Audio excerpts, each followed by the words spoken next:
নমস্কার প্রিয় কৃষক ভাইয়েরা, আপনারা দেখছেন আপনাদের প্রিয় কৃষি বিষয়ক YouTube channel agriculture helper Bengali. প্রিয় কৃষক ভাইয়েরা, আজ আমরা এই ভিডিওতে আলোচনা করব বায়ার কোম্পানির স্পেন্টর কীটনাশকের সম্পর্কে।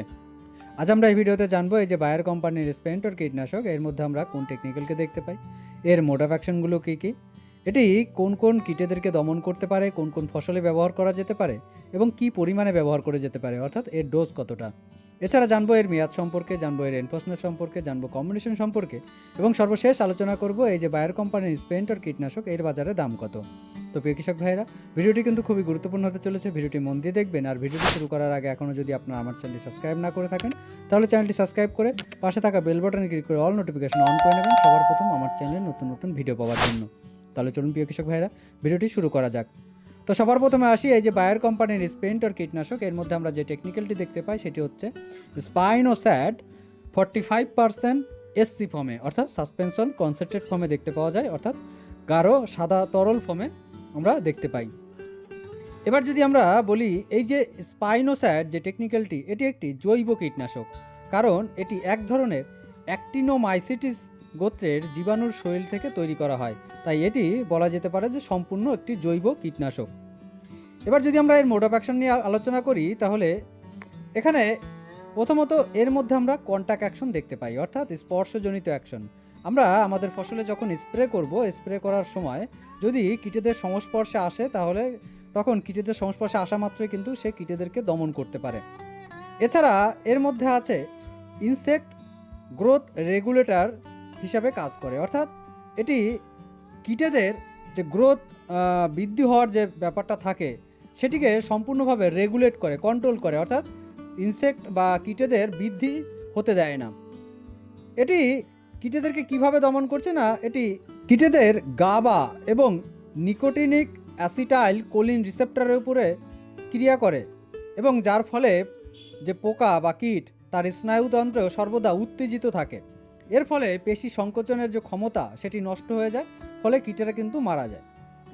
এবার যদি আমরা আলোচনা করি এটি কোন কোন কীটেদেরকে দমন করতে পারে, এটি আপনার সমস্ত ধরনের ল্যাপিডোপ্টেরা বর্গের যে সকল কীট আছে, বা আমরা বলতে পারি যে সকল চিবিয়ে খাওয়া কীট আছে, তাদেরকে দমন করতে পারে।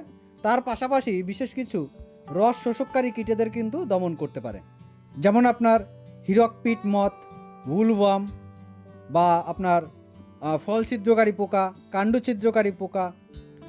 এছাড়া আপনার যেগুলো পট বোরার, সেগুলোকে দমন করতে পারে। ক্যাটারপিলার, তাদেরকে দমন করতে পারে। এছাড়া যে সকল রস শোষককারী কীট, যেমন জাপ পোকা, জ্যাসিডস, অ্যাফিডস, থিপস, সাদামাছি, এদেরকে দমন করতে পারে। এছাড়া আপনার রেড মাইট বা লাল মাকড়, তাদেরকেও কিন্তু দমন করতে পারে বা মারতে পারে। এবার এটি কোন কোন ফসলে ব্যবহার করা যেতে পারে, এটিকে আমরা সমস্ত ধরনের ফসলেই ব্যবহার করতে পারি। আমরা সবজিবর্গীয় ফসল থেকে শুরু করে ফলের গাছে, ফুলের গাছে, এছাড়া দানাশস্য ফসলে, যে কোনো ফসলেই আমরা ব্যবহার করতে পারি। এবার কি পরিমাণে ব্যবহার করব, এখানে এই যে বায়ার কোম্পানির স্পেন্টর বা এর মধ্যে থাকা টেকনিক্যাল স্পাইনোস্যাট 45% এসসি ফর্মে যেটি বাজারে পাওয়া যায়, বা আপনারা যে কোনো কোম্পানির এই স্পাইনোস্যাট যে টেকনিক্যালটি 45% বাজারে পাবেন, এটিকে আপনারা স্প্রে করবেন প্রতি 15 লিটারে 7 থেকে 8 ml হারে, অর্থাৎ আপনার মোটামুটি প্রতি লিটার জলে আমরা হাফ ml হারে যদি স্প্রে করি, তাহলে কিন্তু আমরা ভালো রেজাল্ট দেখতে পাবো। এবার যদি আমরা আলোচনা করি এর মেয়াদ আমরা কতদিন পর্যন্ত দেখতে পাই, তো এর মেয়াদ আপনারা লং টাইম পর্যন্ত দেখতে পাবেন, অর্থাৎ মোটামুটি আপনার 17 থেকে 18 দিন পর্যন্ত এর রেজাল্ট কিন্তু দেখতে পাওয়া যায় ফসলে স্প্রে করার পর। আর যদি আমরা রেনফোর্সনেসের কথা আলোচনা করি, তাহলে এই রেনফোর্সনেস আপনার মোটামুটি স্প্রে করার পর যদি 2 ঘন্টার মধ্যে বৃষ্টি না হয়, তাহলে সেক্ষেত্রে সম্পূর্ণ রেজাল্ট দেখতে পাওয়া যায়। আর যদি 2 ঘন্টার মধ্যে বৃষ্টি হয়, সেক্ষেত্রে রেজাল্ট কিছুটা কম দেখতে পাওয়া যায়। এবার যদি আমরা এর কম্বিনেশন নিয়ে আলোচনা করি, তাহলে এই যে বায়ার কোম্পানির স্পেন্টর, এর সাথে আপনারা যে কোনো কীটনাশক বা যে কোনো ছত্রাকনাশক এর সাথে মিশিয়ে স্প্রে করা যাবে, তাতে কোনো রকম সমস্যা নেই। তবে এর সাথে অন্য কোনো ফার্টিলাইজার বা পিজিআরকে মিশিয়ে স্প্রে না করাই ঠিক, তাহলে রেজাল্ট কিছুটা আমরা কম দেখতে পাবো। আর এবার যদি আমরা আলোচনা করি এই যে বায়ার কোম্পানির স্পেন্টর বা এর মধ্যে থাকা টেকনিক্যাল স্পাইনোস্যাট এর বিষক্রিয়তা নিয়ে, তাহলে এটি মৌমাছিদের পক্ষে অধিক বিষক্রিয়তা সম্পন্ন এবং মাছ, কেঁচো, পাখি এদের পক্ষে কিন্তু মাঝারি বিষক্রিয়তা দেখতে পাওয়া যায়।